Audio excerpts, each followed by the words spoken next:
It's very sad that currently there are wars being fought in many countries across the world. Why is that? I've visited many countries and met all sorts of people. In every country I have visited, the majority of ordinary citizens that I've talked to just want to lead a peaceful life with enough food, water, shelter and healthcare to meet all their needs. In this presentation, we will be looking at the main causes of war and if there is any way they can be avoided or ended.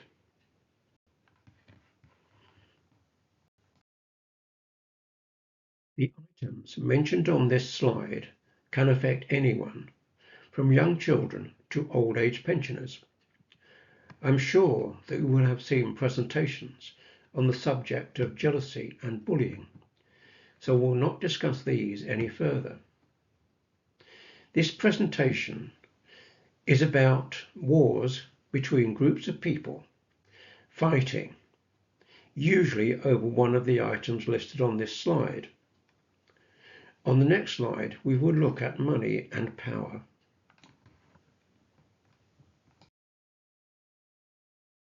Any country or group of people wishing to take something away from another country or group of people need money to pay for their army and all the necessary arms and equipment, and the ability to persuade people to join their cause. It is usually based on what each gets out of the action. Over the years, many countries have won various wars and taken control of other countries by allowing all their followers to share in the spoils of war. In many cases, some people in the country being attacked help the attacker and also share in the spoils. If you look at the colonial history of all the European countries and those of the Asian and African countries, you will see that some local powerful people in the country being attacked also shared in the spoils. Money, power and greed are the most persuasive incentive for people in many countries to have a civil war or a war against another country.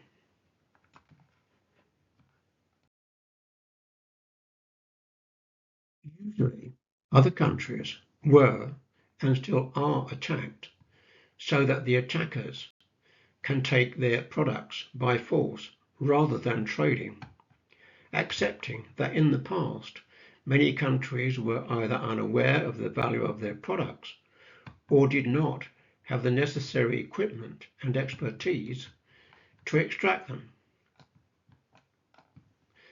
The attacker had no right to take over their country and become rich and powerful on the backs of the people living there who barely scraped a living and struggled to survive.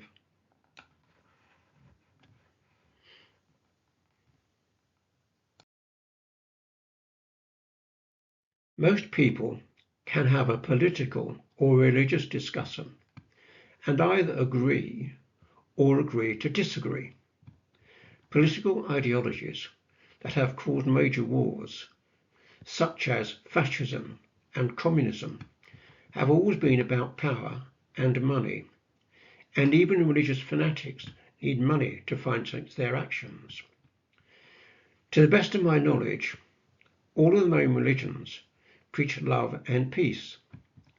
Most of these religions work together to understand each other's beliefs and to encourage joint community activities to help those in need. Unfortunately, there are some fanatics in most religions that take aggressive action against other religions, and people have no religion. At the end of the day, we all live in one world and should love and care for each other.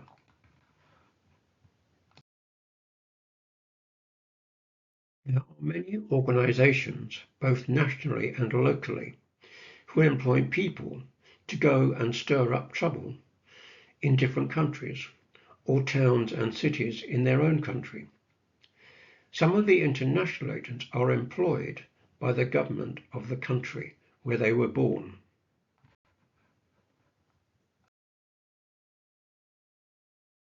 There is a big difference between peaceful protest marches for a genuine cause and rioting in the streets. Many riots are caused by the lies and propaganda distributed by the various internet platforms, leaflets, magazines, and newspaper articles that gullible people accept as true. For a small amount of money, spreading misleading information, and a microphone system to spread the lies and insult the crowds, these liars can cause towns and cities to be devastated by serious riots that inflict injuries on innocent people and damage to property. When I was a young man, policemen and women were respected and only had a truncheon for defence and a whistle to call for help, which was often given by members of the public. The current police forces across the country do a great job in very difficult circumstances and deserve our respect and help. There may be a few bent police officers, but the vast majority are hard-working men and women doing their best to ensure public safety. When I was young, we were taught that not everything you see, read, or hear is true. This enabled us to assess information and decide whether it was valid or not.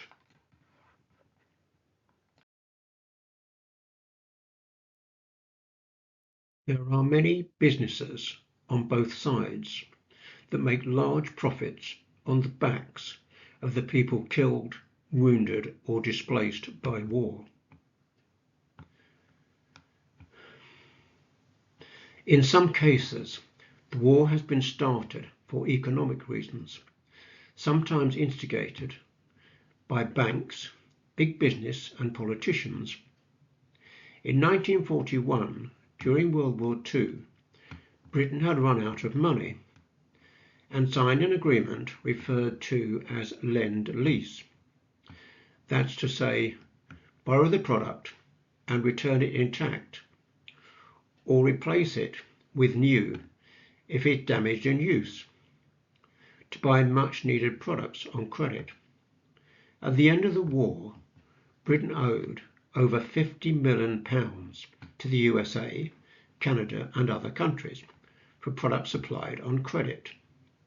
The final instalment, including interest, was paid in 2006. No doubt large profits were made by the suppliers. There is no country that's immune to rocket attack from anywhere in the world or in space. Hopefully, nobody will ever press the red button for nuclear weapons to be used.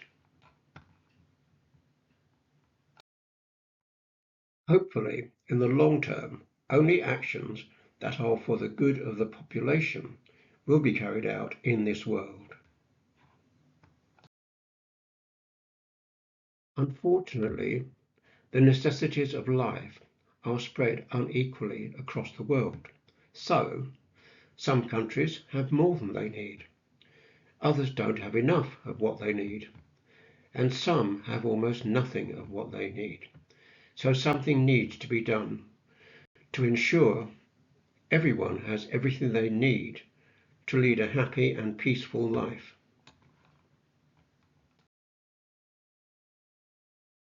There are many people across the world who are suffering for all sorts of reasons. Even some of the richest countries still have poor people who are starving and living in poor conditions, and most of the poorer countries are struggling to survive. So immediate action is needed to enable everyone in the world to live in a healthy environment with enough food, water, shelter, clothes, and healthcare that will enable them to live a peaceful life where they all have equal opportunity to enjoy everything life has to offer.